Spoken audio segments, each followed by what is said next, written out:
catchy phrase, but was it empty? The latest front in the GOP war on women is happening in the grocery aisles. The Republicans in Wisconsin are ramping up the war on women. The war on women alive and well. How do you read it? Do you think that there is something of a war on women among Republicans? I think we have to fix that. Republicans are being accused of waging a war on women for something they're doing that is very different than what the Democrats are doing. Republicans swear there's no such thing as a war on women. All-out war that your party is waging on women. It's a war on your parts, is what it is. Well, we're not doing a show investigating the typical sex inequalities. We're going to be a little more contrarian today and throw a few grenades. Is there a war on men? Let's ask our dapper party panel. It's lawyer and feminist writer Jill Filopovic and Gavin McInnes, contributor at tachymag.com. All right, so Gavin, you've written a lot about this controversial and unpopular topic, so I'm going to start with you. Okay. Are men being discriminated against? Yes, clearly.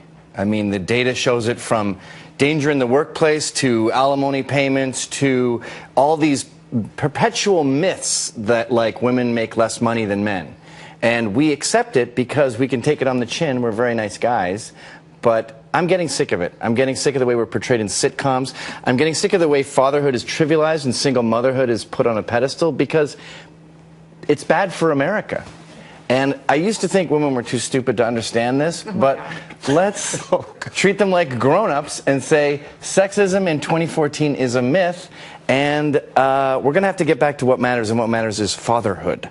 Okay, so you're saying that alimony is totally skewed because men end up paying more of it, although women earn a lot more money now than when the laws and the rules were kind of set in place. 40% of women are breadwinners in America, in American households. 90% of the alimony payments are by men to women. Yeah. The numbers don't add up, and women should be able to do the same math that men can do.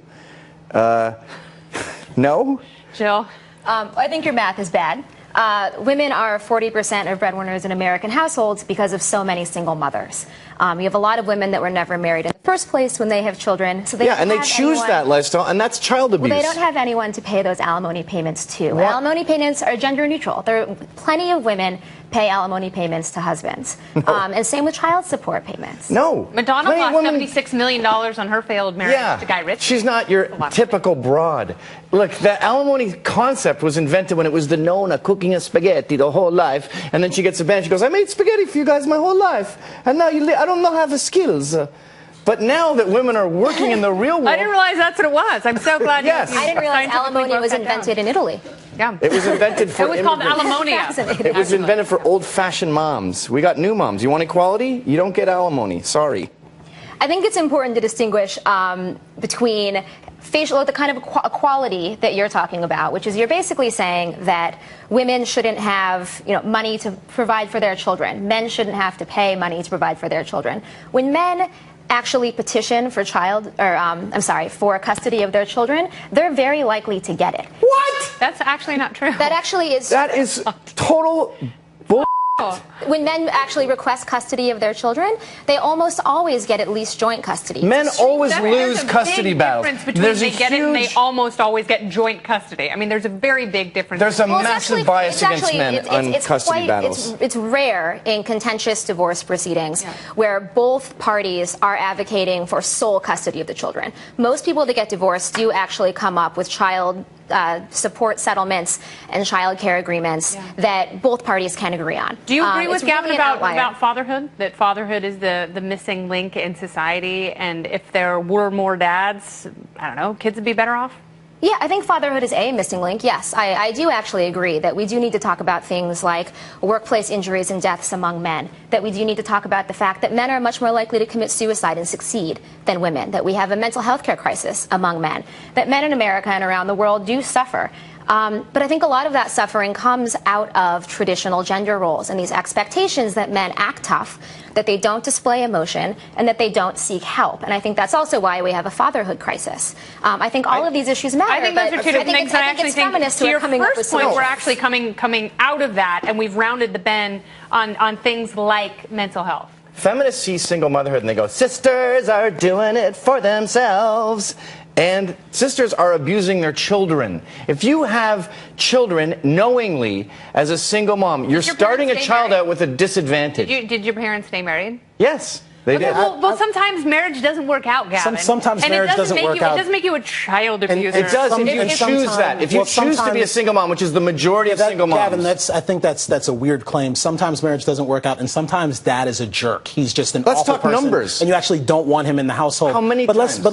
Let's get back to some of these outcome disparities that the conversation seems to revolve around. Because I think it's wrong for us, and I've done this before with race stuff. I think it's wrong for us to focus on the disparity and not focus on exactly what the phenomenon is, and just accept the fact that sometimes there are outcomes, and the outcomes happen to be disparate among men and women, and there isn't some sort of conspiracy being perpetrated against anyone. You said that sexism is dead. I would agree, it's probably dead, and perhaps there are some social values that are producing some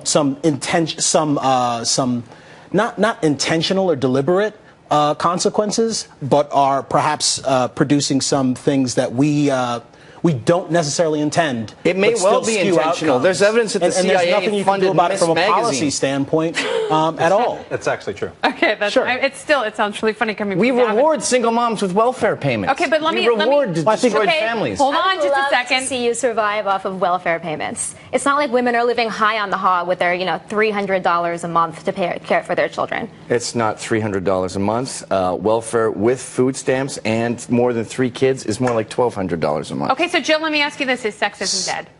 No, sexism is not dead. Sexism is alive and well. If you look at the statistics, even among American women, which I know one of Gavin's talking points is that if you want to find sexism, you have to go abroad, and American women are just fine. American women do make less money. Yes, the gender gap has been pretty much not entirely erased, but it's been very much condensed among young single women without children. But as soon as they make more money, young single women without children. That's more money than men. That's what she's saying. No, that's not what I'm saying. I'm not saying they make more money.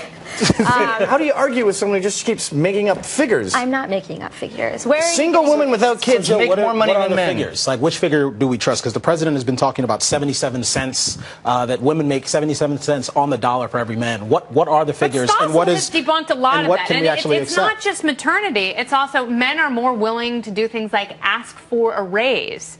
And men are more willing to work in more difficult jobs that pay them a greater salary. It's not as cut and dried as, and by the way, Gavin brought up a really good point. If employers thought they could get away with paying people 77 cents on the dollar, all major companies would only hire women. They do it with illegal aliens already. I wish that was true. I mean, there's another show, Gavin. There was a really interesting study that was done, I think, 2 or 3 years ago, where they had they were looking at resumes of people applying for jobs as lab assistants. And these resumes were identical in terms of work experience and education. And all they did was change the name on the resumes from male to female. And what they found is that the male-named resumes were accepted and offered higher salaries overwhelmingly versus the female-named resumes. And the only difference here is the name. So I do think that there are some deep-seated sexist ideas within American society. Nobody's going out and saying, I don't want to hire a woman. Yeah. What they're doing is they're reading a male name and they're inferring into that a level of competence. It's not prejudice. It's called postjudice. They've seen these males stay up all night. No, it's the definition of postjudice. They've noticed a pattern, and they said, gee, my male employees tend to stay here all night, whereas my female employees tend to prefer to go to their daughter's ballet recital.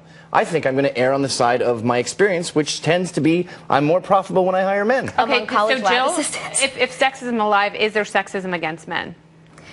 I do think that there is. I don't want to compare the discrimination that men face and the challenges that men face to the long-standing institutionalized oppression that women have faced for centuries. Okay. I think those are two different things. That doesn't mean, though, that men don't face very serious challenges, many of which I do think stem from these traditional ideas about gender and who should be doing what.